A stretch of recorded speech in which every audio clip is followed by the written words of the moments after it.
I'm Amy Watson. I'm a professor at the University of Wisconsin-Milwaukee, Helen School of Social Welfare. For the past couple of decades, I've been working in the space of crisis response, specifically focused on police response to mental health crisis. And today I'm going to talk about, if not police, who should respond and what skills do they need?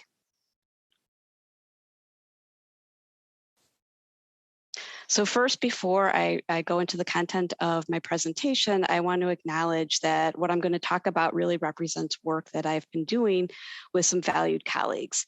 Leah Pope, Michael Compton, and I actually published a piece in Psychiatric Services about a year ago that really first introduced this idea of thinking about developing a new professional role, that of the community behavioral health crisis responder.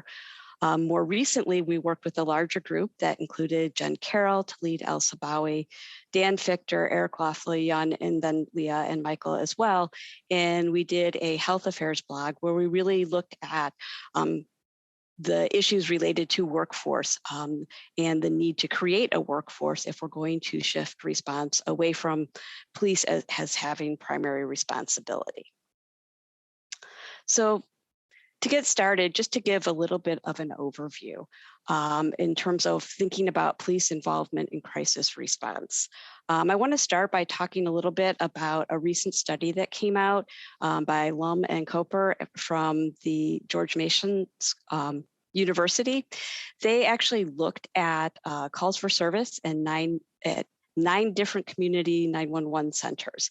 And they looked at different categories, and they estimated that 1.3% of 911 calls for service were related to mental distress.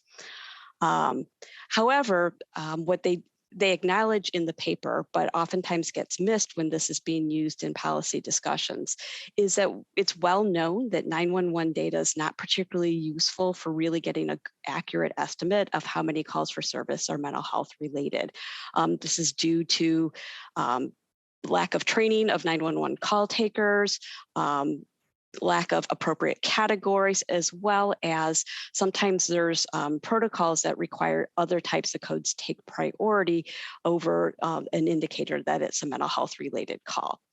So other data that we have really suggests that probably around 6 to 10% of all calls for service relate to some type of mental or behavioral health crisis. So if you see this, they also did a Washington Post commentary talking about it. And they actually made the argument that we shouldn't have so much attention on shifting resources to provide alternative responses. However, it's really important to understand that that 1.3% is not an indicator that we can rely on.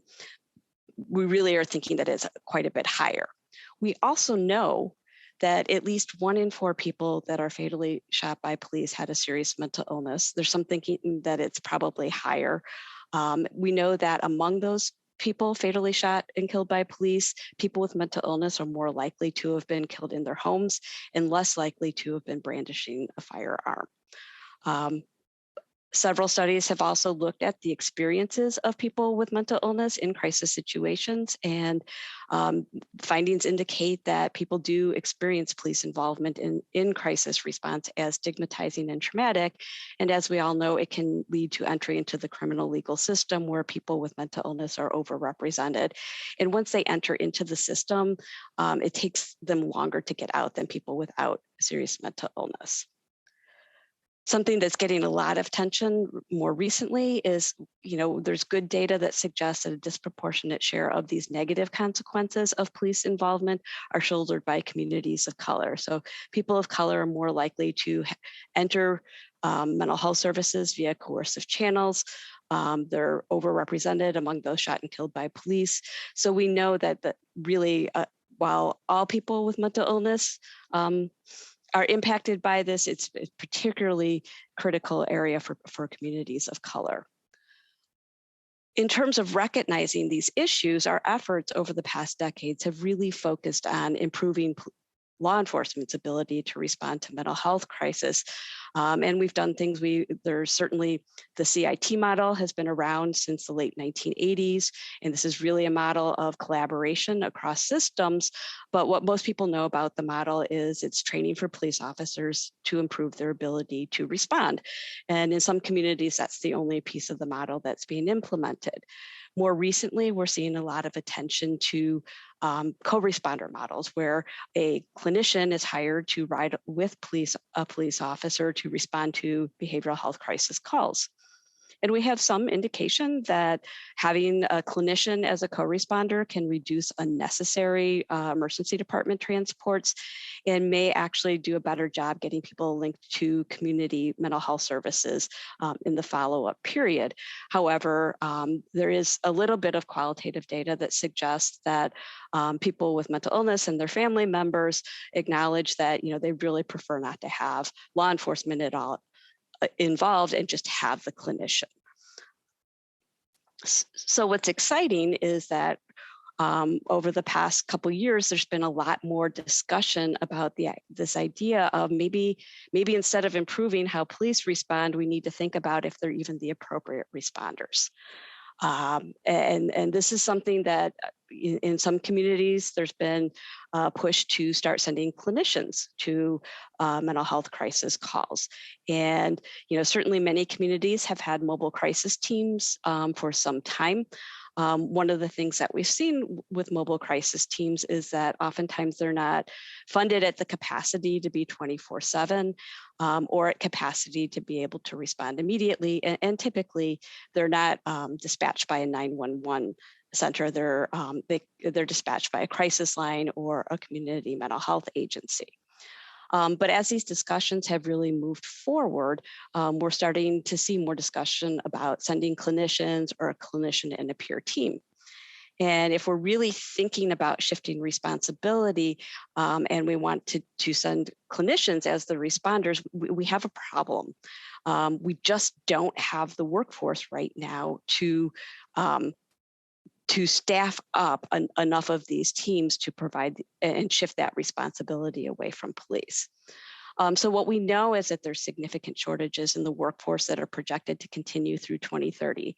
And this includes psychiatrists, master's level clinicians, peer providers, paramedics, EMTs.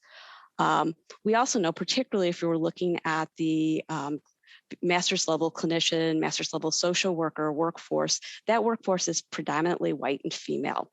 And what I've heard anecdotally talking to different agencies is many of the master's level clinicians really don't feel comfortable responding to crisis in the community without police officers with them. We also know that oftentimes master's level clinicians aren't necessarily trained to provide crisis response in the community without police officers.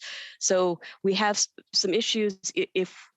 If we wanted to shift everything to master's level clinicians, we'd have to do some preparation to get those clinicians prepared to take on this role without relying on police to co-respond with them all the time.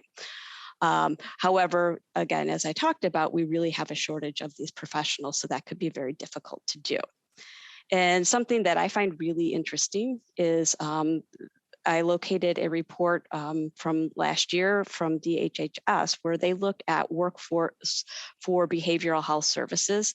And what they found, particularly looking at crisis lines and some crisis services, that several communities have really had better luck staffing them with less educated, but more with staff with less education, but more community knowledge. So there seems to be some value of having providers and responders that are familiar with the communities and the people that they're responding to. They're better able to actually provide an effective response. So with this idea in mind, my colleagues and I have started working on kind of thinking about if we were going to create this new role that doesn't necessarily require a master's degree to respond, because again, we don't have an adequate workforce of master's level clinicians. And actually it takes a long time to develop that workforce if we were wanting to expand that capacity. That's college and then 2 years of graduate school. So we were starting to think about, so if we can boil down and really identify what are the core competencies and skills of community behavioral health responders, we could develop preparation for these professionals. So either training for existing professionals or develop a new professional role that people could kind of rapidly be moved into. And in order to start this work and really identifying what these skills are, my colleagues Michael Compton, Leah Pope, and Jen Wood and I did a couple of panels at conferences where we brought together and had a kind of a group discussion. We had representatives from law enforcement, behavioral health, emergency communications, some representatives of NAMI that were family members of people with serious mental illness, and representatives from peer provider services as well, and emergency medicine. And we walked them through a set of 3 crisis scenarios. And as we move through the scenario, we asked them what skills would be most important for the responder to that situation.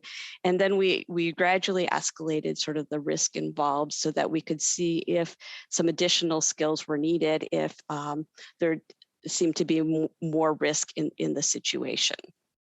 And it was quite interesting. It was very difficult to get people initially to really think about skills as opposed to professionals. They talk about certain aspects of the scenario as, oh, that would need a clinician. This would be good for a peer. Or you need to have an officer there for, when the risk actually was higher. So it took some time to get them to start really thinking about, instead of the professional, but thinking about the skills that need to be brought to bear. And some themes that came out of that discussion really centered around the responders need to have the ability to engage with the person in crisis and help them feel safe in engaging with the responder, but also feel safe to kind of work through and figure out what the next steps are. And this was probably the thing that was talked about at both panels as being the most important piece. So if you could help the person in crisis feel safe, that was kind of necessary basis for moving on to the next steps and figuring out kind of what resources or what needed to happen. They also talked about it being really important that the responders be able to understand what someone may be experiencing, understanding sort of trauma and how to be trauma sensitive, and be able to exhibit empathy and compassion. Of course, people indicated de-escalation skills, communication skills, being able to listen, being able to slow things down is important.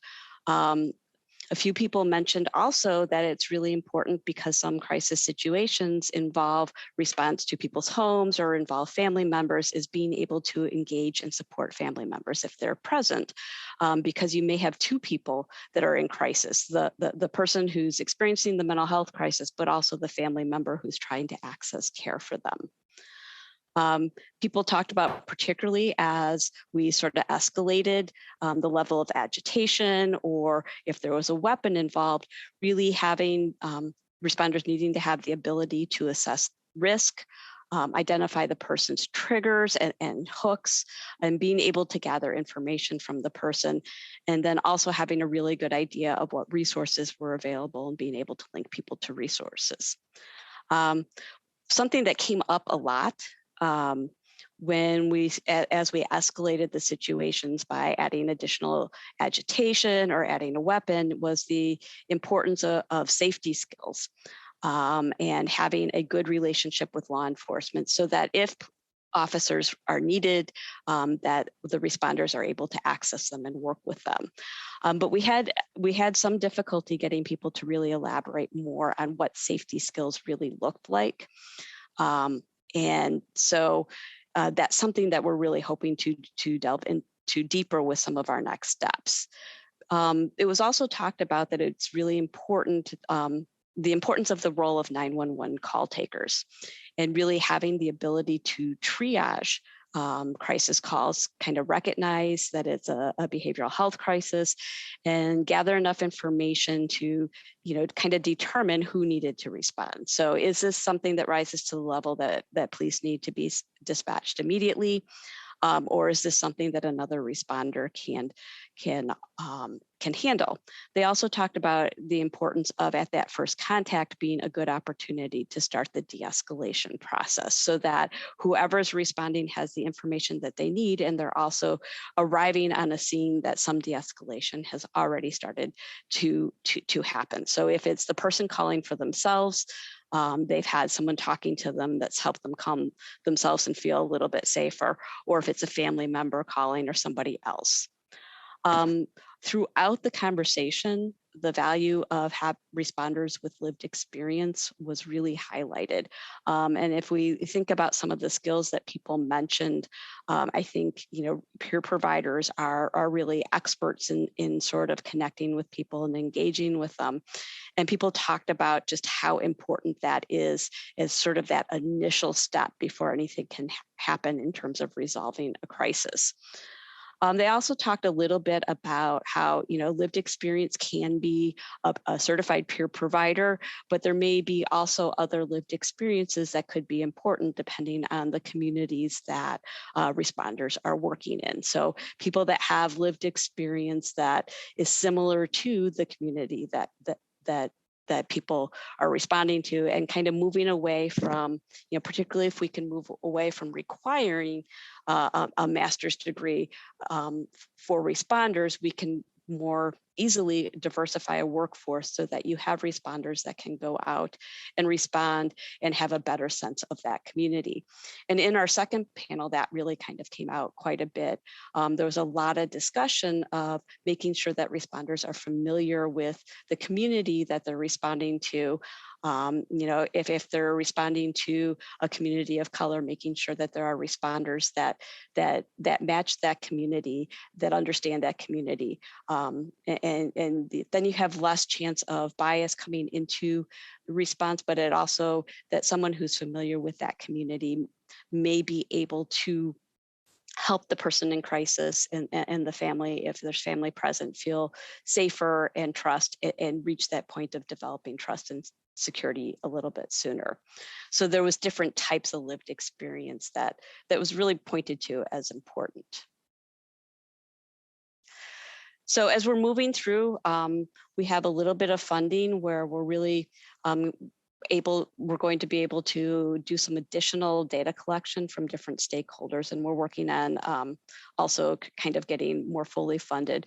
But our next steps to further developing these core competencies are to do a number of focus groups with professional and community stakeholder groups to really kind of, I think one of the most important things that we need to do is drill down into safety concerns. So what is it that can help a person who may be experiencing crisis feel safe, but what are the safety concerns of other stakeholders as well, and how can those be addressed? I think that's going to be something that's going to be really important. We also are planning to do some key informant interviews across a broad range of expertise, and certainly looking at how other types of professionals that are doing work directly with communities are preparing and managing engagement and safety as well. So we're reaching out to some violence interrupter programs and looking at how they're developing and training their violence interrupters to work in communities, also looking at some community health worker trainings as well, so that we can really kind of come up with a good list of kind of skills and competencies, and then we'll be able to do a Delphi survey to really boil that down. And with that basis, what we're hoping, and again, this is kind of probably more of a 5-year plan, once we've identified those competencies, really develop a process so that we can have training to prepare responders that reduces barriers to entry. So something that doesn't require a master's degree, but is a training and certification process that's where we can go and we can develop access and get people into the field and prepared and doing this work pretty quickly. Also really looking at kind of developing multiple pathways. So, certainly peer providers are already doing some crisis work, looking at specific preparation and perhaps advanced training for peer providers. And I know there's some communities that are already working on that so that they're fully prepared to be part of community responder teams and really ready to go. Thinking about also this could be a role for community colleges to develop some training programs and certification similar to looking at EMT and paramedic types of pathways as well. I think it's going to be really important to look at developing a process that provides for career progression. I know that's something that's being really worked on in the peer workforce so that people have a progression for their career to move forward, and also adequate pay as people move forward as well. And of course, I think it's going to be really important that as we develop this workforce and move people through training and certification, that lived experience is valued. And I think as we develop this, I think there's also going to be a lot of work that needs to be done thinking about implementation models so that local communities have some tools to think about how do we implement this alternate response? How do we make decisions in terms of triaging? And how does it fit within whatever the existing community mental health and crisis response and emergency response system that exists in the specific community? And of course, to do all this, we have to address some of the policy and funding issues as well. The good news is with 988 implementation and some of the funding that could become available with that, as well as some other pending crisis response legislation, there may be some ways to access some of that funding to pilot some of this and really fund this expansion on alternative providers. And what we're hoping, I mean, much of this work's going to be the work to kind of stand up alternative programs that's currently going on is already training responders, but what we hope is thinking about having more of a formal training and process is that it'll be recognized. It can become institutionalized as a really legitimate first response type of service. And I think the other thing that really we need to look at too is thinking about understanding a behavioral health community responder as a first responder and paying them appropriately. We currently have some significant issues in terms of how we pay community mental health workers. And of course, because of that, we see a lot of turnover and a lot of staffing shortages in that area. So really thinking this through so that we could develop this in a way that really has the best opportunity for success so that we can take advantage of this opportunity to really shift response away from police to other responders and do it successfully. So that becomes the norm, as opposed to this being a short-lived experiment that we haven't been able to think through well enough to institutionalize it and having things revert back to police. So that is all I have for this. I certainly can share some resources if people have questions. Both of my email addresses are there. Thank you.